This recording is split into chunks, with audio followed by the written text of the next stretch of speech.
Hi, everybody. It's Paul Rabinowitz once again. And as promised, we're going to be talking about the second part of Hollywood. I hope you enjoyed sort of the history leading up to this amazing and very American place, industry, culture that we know of as Los Angeles and Hollywood specifically. But today we're going to be getting more into the films themselves. So I'm going to go right to it because I want to make sure we have enough time to do that. So as I always do, I'm going to share the screen. I'm going to get on to where we need to be. And that will be where we left off, which would be just the beginning of the Oscars themselves.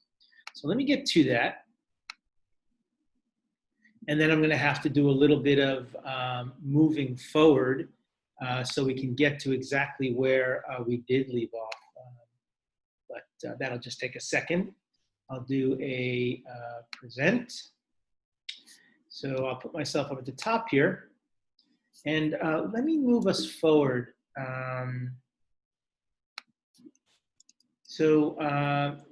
Very, very quickly, we talked about the early days of Hollywood, Edison Studio, and why they came out to LA, Hollywood, which was in the early days just a little backwards village. This is the beginning of Christie Film and Nestor Comedies, which becomes Keystone Cops eventually.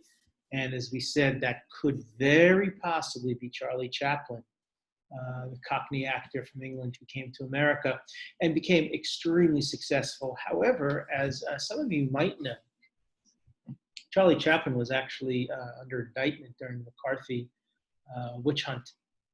And that was tough. He actually left the country. He had it with the United States at that point. And the relentless beating, really, that he took with the late Senator McCarthy. But that could be him in the corner. I'm not quite sure. And then again, they came out to move away from the Patton enforcement here in the East, and specifically in the Southern District of New York, which they were making sure that people were paying royalties every time they used Edison's equipment. And we talked about the merging now of music and film. I actually did a film myself just recently, so I think some of you know that I'm a writer. My book, The Clay Urn, came out recently. It's gotten great reviews. It's selling pretty well. But most importantly is we just made a film of not the book, but another piece of writing. And that film, which was acted, also had music put to it. And the first thing I saw really was the words, which are my words, and the acting. And then all of a sudden you put this music to it. It's a short film. It's only 7 minutes long. And the music completely changes the story. It now is a very murky, mysterious short film. And not to say that that was not the intention, but the music adds such incredible depth to a movie. So now you know that there are very, very, very few movies made that do not have any kind of soundtrack or music. And so many of them have this sort of, let's call it ambiance that, you know, if something's lurking behind the door, as you open the door, you sort of hear that even before it's going to happen. What that does is it actually adds to something called tension. Great stories have tension. You need the tension relationship between the father and son, mystery where you don't know what's lurking behind the door, things like that. And then the music adds that tension and hence adds to the experience. So the experience of film watching was picked up very quickly early on by some of the great music studios that were also producing film scores, and Capitol Records right here is one of those giants. And actually, I just realized if you look down here, let me get my pointer, Here's a bunch of the Capitol Records folks, from Billie Holiday to, oh, I'm going to forget his name. Yeah, I can see his face. I could see him singing. I forgot his name. It'll come back to me, I'm sure, halfway through, and I'll just blurt it out. Just because I wear a silly grin the moment you come into being. That's him. I can't remember his name, but you know who I'm talking about. Just because. Hollywood Boulevard, we talked about that. The Grauman Theater. And then we left off really here with the Academy Awards. The Academy Awards and the Oscar, that's the trophy given to the best actor, director, screenplay, so on and so forth, score, is part of the genius of Hollywood, which is really part of self-promotion. It's an amazing vehicle, because if you think about it, like writers, for example, when we write a book, right, we send it off to be reviewed, but we don't send it off to our own publisher to be reviewed, and then our own publisher says, this is a must read. But Hollywood can do that, right? I send it off and somebody has to review it, and they can hate it or love it. But here, with Hollywood really getting involved in, actually, as we talked about the last time, the culture of America, they're going to drive what they feel America wants to see.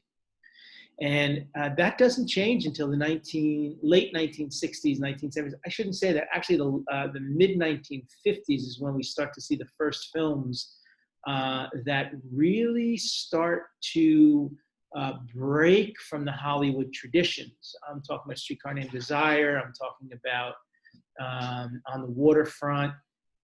Both films have to do with Marlon Brando, who also broke the mold for what a Hollywood actor, straight-laced with suit and tie and a hat and a fedora.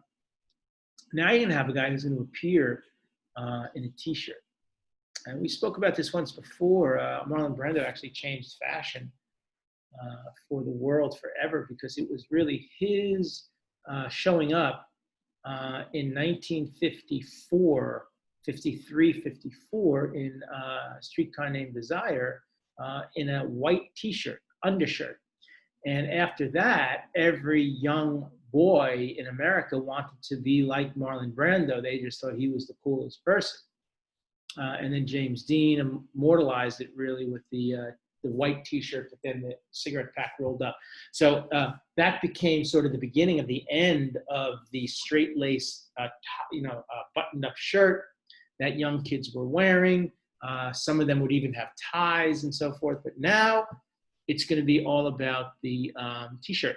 And as you know, 97% of the world's population, male, wears a T-shirt at least once a day. So if they don't wear it to school, if they go to private school, as soon as they get home, they got that. So let's look at the Academy Awards. The 40 Acre Studio we talked, or I should say we will look at the Academy Awards, but first we talked about 40 Acre Studio, Andy Griffith, how everything was outside was inside, really. The change of the American landscape in the 1960s and early 70s, and of course the groundbreaking sitcom All in the Family, which we all remember. I grew up on All in the Family. I'm 59, but that was certainly on every day in my house. Now, my folks didn't really like the show that much because they thought it was too edgy. We thought it wasn't edgy enough, but of course, that's a generational thing, and that's what we were grappling with in the 60s and 70s, really, is a generational shift in between what our parents are going to watch and what we were going to watch. It's a little bit less today, even with grandparents, parents, and children. There's a little bit less of that gap in some regards, and that has a lot to do with TV. We're all sitting around together watching the Ed Sullivan Show, or, hey, the Beatles, aren't they cool? And maybe our parents or my parents would say, what are they doing? But little by little, they began to catch on. So the generational gap became less and less severe, so to speak, with television coming into our homes. Multiple use, we talked about that. The Gidget franchise, one of the most successful franchises in the history of television. I don't even know how many Gidget films they made, but they were the first ones to start to market paraphernalia, little iconic keychains with Gidget on it. And then we see, of course, this was the beach scene, which was not a beach scene. It was actually sand that was brought into one of the studios to make it look like a California beach. Same thing with Green Acres. We always thought, oh, well, they're outside, but they're not. They're inside a studio. And why would they be inside a studio? Obviously, it's because they didn't have to worry about the weather. Even though the original reason they went out to LA is because New Jersey would be very difficult, where the original film studios were, to film in the winter. And even in the summer when it rains, but LA has much less rain. It's more of a Mediterranean type climate. But here we have a situation where all the outdoor spaces in LA got covered and became indoors to make it look like it was outdoor. And then the machines started. They started turning out these sitcoms on an hourly basis, almost hundreds. And this is the heyday of television. Now things have changed. Now they are turning out series, is what they call these Netflix and Hulu and Amazon series. New York with a Mountain, also Norman Lear. And then this is where we ended up. And this is where we'll begin today, 1973, the Oscars, and we'll go back and we'll go forward. This is the groundbreaking year, folks. 1973 was the beginning of the 45th, I should say the 45th Oscar, but the beginning of what we call the politicalization of the Oscars. This is the year that Marlon Brando for The Godfather swept Best Actor. The Godfather swept Best Film, Best Actor, Best Director, Best Supporting Actor, on and on and on. But it was Marlon Brando that really set the tone, which will then become the Oscars right up until this year. And that has to do with a little incident on a Native American reservation called Wounded Knee. That was all the rage in 1972 and 73 when federal marshals took over the land after the Native American Cherokee tribe was sort of laying or protesting, I should say, laying down, but protesting that becoming something other than a holy site, a burial ground for the native population that lived there before the white man came to North America. And it was Marlon Brando who became very active in political causes and brought that with his fame. So it would be one thing if I went out in the middle of the street and said, we need socialized medicine. Who's going to listen to me? My wife, who will tell me to get inside because it's getting late or I'm making a fool of myself. But what if, the number one actor in the world stepped out and said, we need social, for example? Well, everybody would listen to him. And that's what Marlon Brando did. Marlon Brando made a political statement with his fame. Now, some people loved it, some people hated it. And you can imagine in 1973, we are not quite finished with Vietnam yet, although in the waning hours, let's say. The demonstrations and protests of the 1960s is still raging, very much so. If you remember 1972, Nixon gets reelected, and 1968, the country really begins to bubble up, 68, 69, 70, and then by 1973, we're in the midst of the Watergate hearings and impeachment. So this is Marlon Brando, obviously. This is an iconic photograph in an iconic role. Now, Marlon Brando, actually, when figuring out Don Corleone, how he would look, what he would do, wasn't quite sure how to bring on that Italian American accent, because remember, Don Corleone spoke English, but he was from the old country in Sicily, so he had to figure out this sort of gruff accent. Now, he was 30 years younger than Don Corleone's character, right? Marlon Brando, when he played this role, 73, is probably late 40s.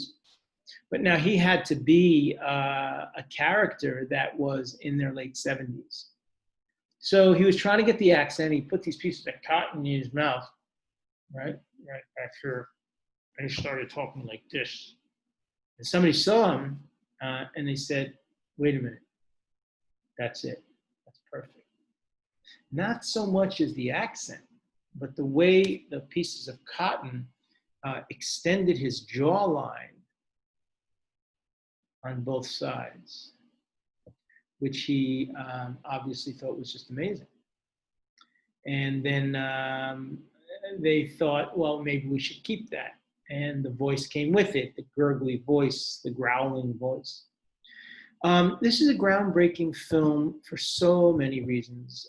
First of all, it was incredibly violent, which now when we see the violence in The Godfather, we see how many other films actually took on that point blank, as we call point blank violence, a gun stuck to the eye or inside the eye of it, in the head, a person getting riddled with bullets multiple times. You can see him still breathing and then riddled with more bullets. So the violence was at, what they call, what are the kids? Oh, in your face. So the violence was in your face. You couldn't move away from it. You couldn't move away from it. And that, as we started talking at the beginning about sort of that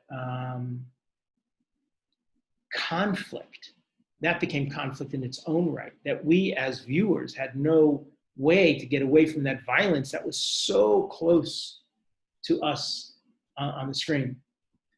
Also, it dealt with the Italian-American experience, not watered down and not funny and not a comedy, but in a serious, dramatic role by some of the greatest actors, not just of the day, because I'll go one step further. I think these are some of the greatest actors that ever lived.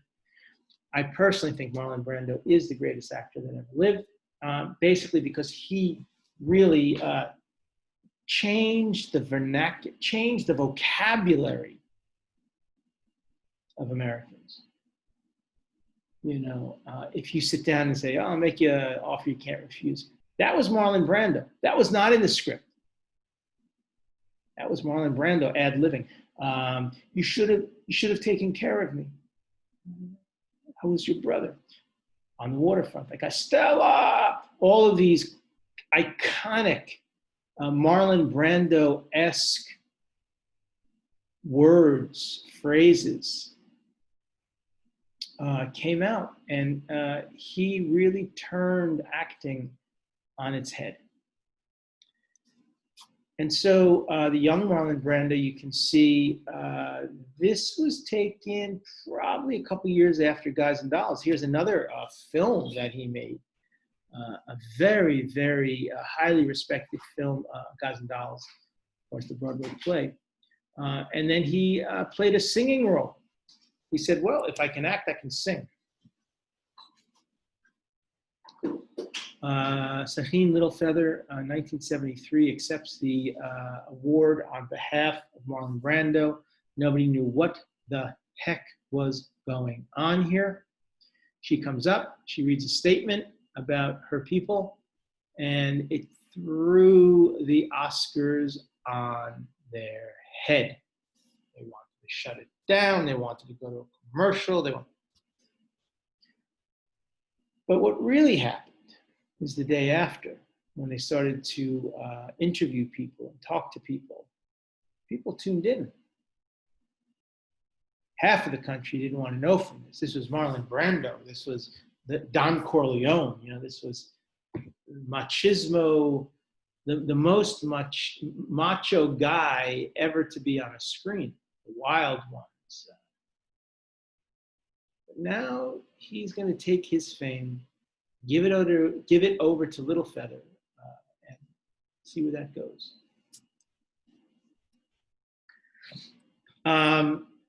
On the flip side, after The Godfather won all these films, moving back, the great film Cabaret, a huge fan of this film, really focuses on and captures the rise of Hitler, the rise of Nazism, the rise of fascism, and how it's going to take its fist and smash creativity, entertainment.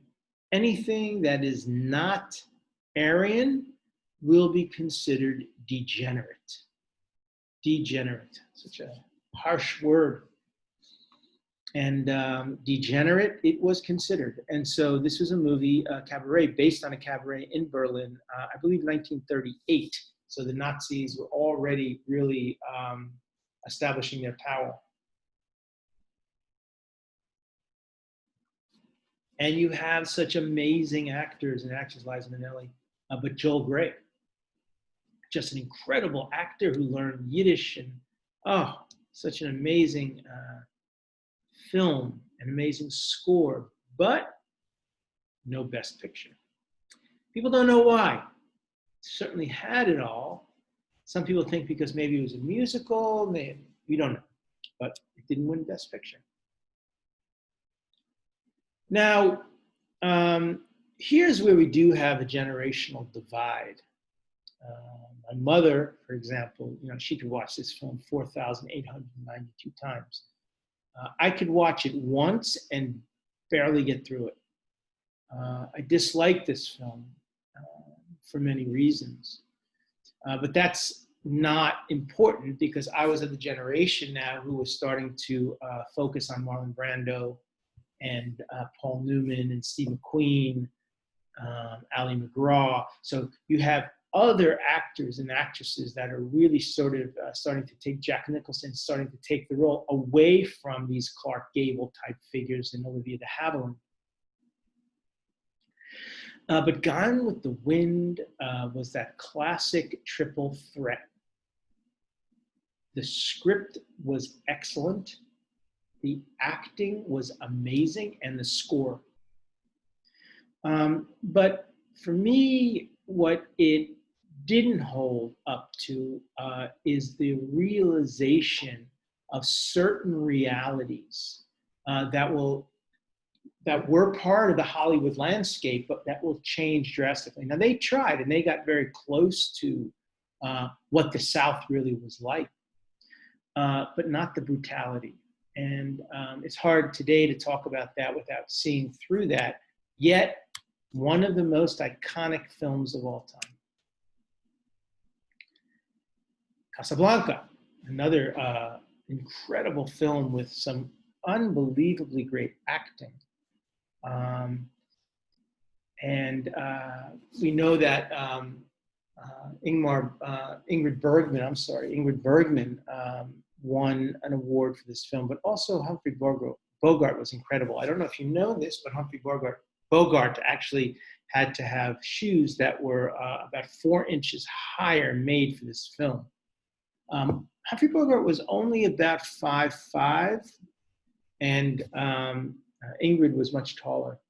So they made shoes so he was at least at eye level. Now we begin to see Hollywood change. So what do we mean by change? Well, Hollywood was dictating how they wanted America to be in order to watch their films. This is a classic example. The melancholy aspect of this romance film. And they wanted America to buy into the romance. They wanted America to buy into the melancholy. But by the time 12 Angry Men came about, this was really a depiction of reality. 12 men in a room trying to determine basically what the heck is going on with this murder. The murder is of someone of ethnic origin. There's yelling and screaming going on back and forth, but just a classic film. I wonder now for the first time, I just actually noticed 12 Angry Men. I wonder why there was no woman allowed. Or I should say, why there was no woman. Maybe that was part of it, but I just don't remember.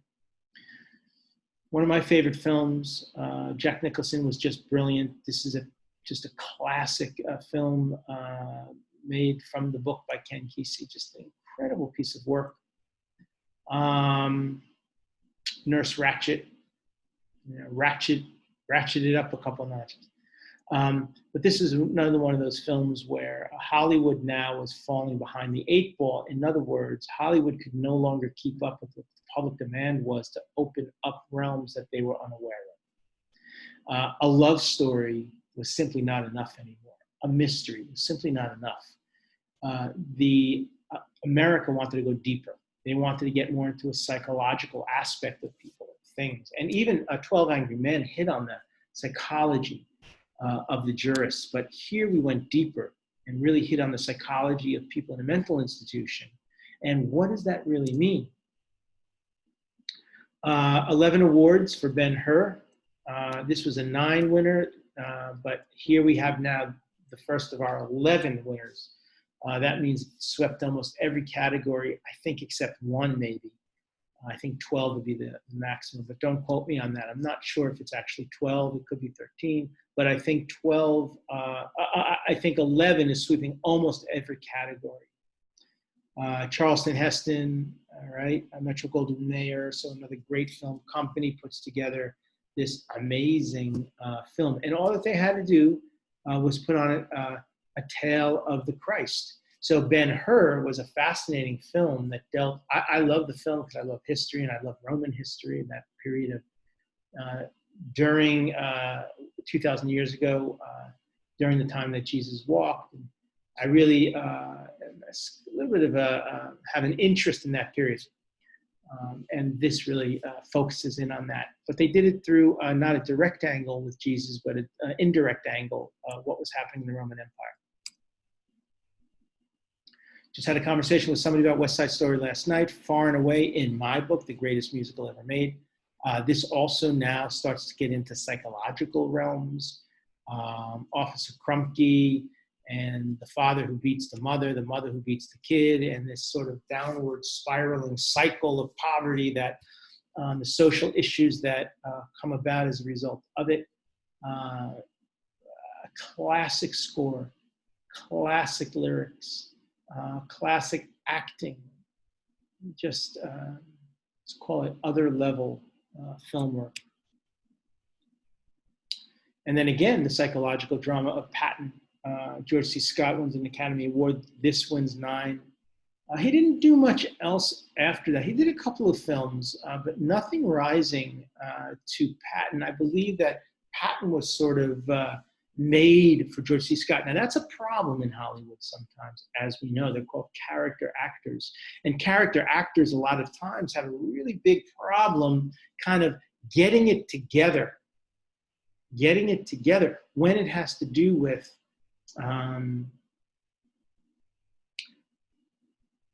finding roles in other films. And it is the Marlon Brandos of the world who actually can break through into any character. And not only that, but redefine a character. Speaking of Marlon Brando, of course, here we're dealing with a classic film, one of my favorite films, On the Waterfront, and we're also dealing with Marlon Brando, who is a boxer. We can see his cut eye over here, but we also see probably a person grappling with some type of mental illness, or if not mental illness, slight retardation. It could be seen as being punch drunk, but I think that the writer had more of sort of a young man who grappled with sort of the difficulties of life brought on by the fact that he was slow. What about Eve? Another great film, 6 awards. Actually, this is interesting because it was actually 16. Oh, here we go. Okay. The 16 fields to be nominated. So if you can win 12, that's huge. But here they were nominated for almost every single award, but only came out with 6. 11. It's the newer film. I didn't see that. And again, 2 of these sort of epic Hollywood films. But actually what happened to Hollywood as a result of a lot of this is that they started to, a lot of screenwriters started writing for independent film companies because Hollywood basically said, if you can't give us a blockbuster, we ain't interested. And last but not least, we have, coming to the end, we have Jaws, where the main character was a mechanical shark. Great film. One of my favorite films, the first African-American director based on the life of a young African-American growing up in South Florida. This is in my opinion, a brilliant film. It brings all of the classic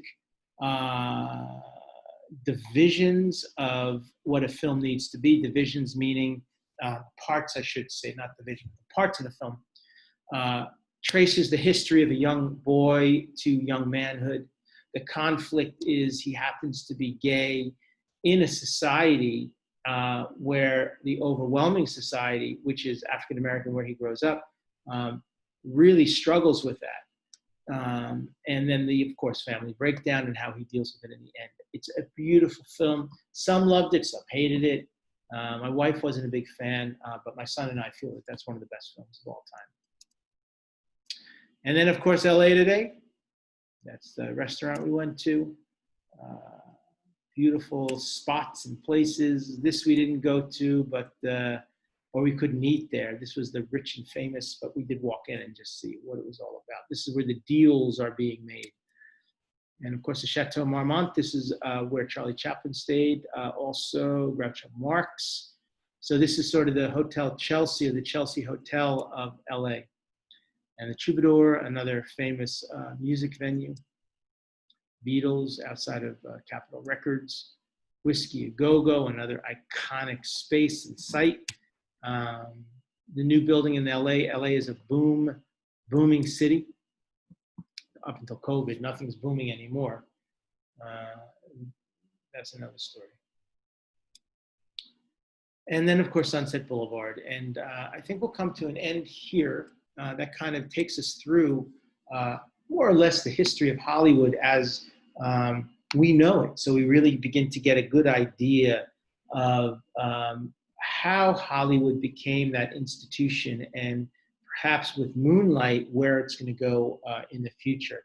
One last comment I want to make is that this year is a South Korean film, an incredible film that won the best picture, and really great film. Parasite was the name of it, and if you can get a chance to see it at your at Winchester, that would be awesome. Thank you so much. I'm going to be back next week. We're going to change it up a little bit, and I hope you'll enjoy it. I hope you enjoyed today, I should say. Hope you enjoy the next one, but we can always talk about that once you see it. Hope everyone's staying well. I'm in constant touch with the building, and I know that things are still a little bit, everyone's being cautious, but hopefully we'll be back in there pretty soon. I miss everyone very much. Hope you guys are staying busy. Don't forget to keep writing, doing things that keep you busy, and not just watching TV, because that's a tough one. You know, a lot of negative stuff right now with Corona and other things. So hopefully you're staying busy with some good things. If you ever want to share something with me, you can certainly ask Dorothy. Maybe you want to give me a call if you're writing something and you just want to talk about one of my lectures. More than welcome. But run it through Dorothy. That's the best thing to do. Thank you all very, very much. Speak to you soon.